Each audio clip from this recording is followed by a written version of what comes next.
13 घंटे चले मंथन के बाद वक्फ विधेयक राज्यसभा से भी पारित। पक्ष में पड़े 128 वोट, विपक्ष में 95। वक्फ संशोधन विधेयक unified Waqf management, empowerment, efficiency and development उम्मीद पर 13 घंटे की लंबी चर्चा के बाद बृहस्पतिवार देर रात 2:30 बजे के बाद राज्यसभा ने भी अपनी मुहर लगा दी। लोकसभा की तरह उच्च सदन ने भी विपक्ष के सभी संशोधन प्रस्ताव ध्वनि मत से खारिज कर दिए। हालांकि द्रमुक के तिरुचि शिवा का संशोधन 92 के मुकाबले 125 मतों से खारिज हो गया। इससे पहले लोकसभा ने बुधवार रात करीब 1:56 पर वक्फ संशोधन विधेयक बहुमत से पारित कर दिया। विधेयक के पक्ष में 288 जबकि विरोध में 232 मत पड़े। विधेयक पर लोकसभा में 12 घंटे से अधिक समय तक चर्चा हुई। विधेयक अब हस्ताक्षर के लिए राष्ट्रपति के पास जाएगा और सरकार की ओर से अधिसूचित होते ही कानून का रूप ले लेगा।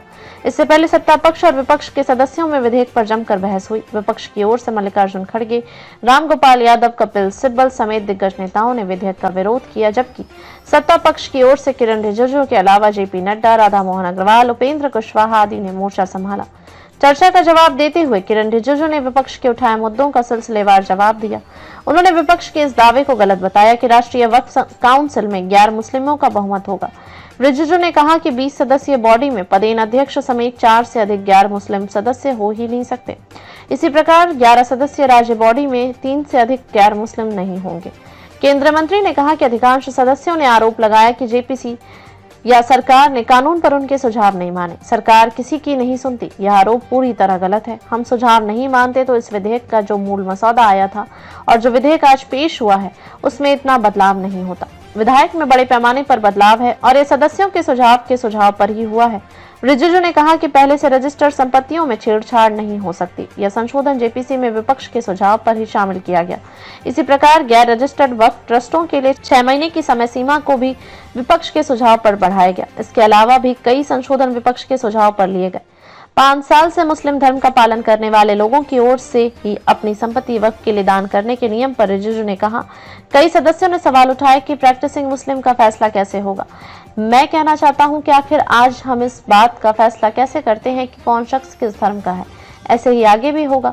विपक्ष की ओर से यह कहे जाने पर कि आखिर यह सरकार मुस्लिमों के मामले में दखल क्यों दे रही है, रिजिजू ने कहा कि आखिर मोदी सरकार को ऐसा क्यों नहीं करना चाहिए। लोगों ने मोदी जी को सरकार चलाने के लिए चुना है। विपक्ष मुसलमानों के मामलों का ठेकेदार बनाना रहना चाहता है।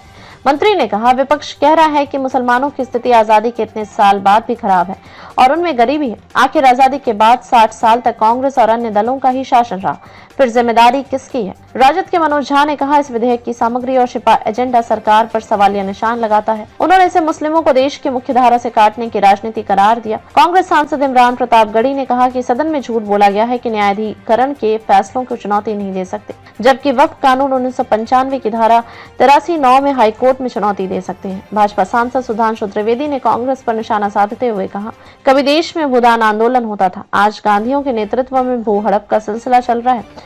जो लोग कह रहे हैं कि कानून व अदालत के आदेश नहीं मानेंगे, तो इसके मायने हैं कि वे अपनी खुदाई में जी रहे हैं।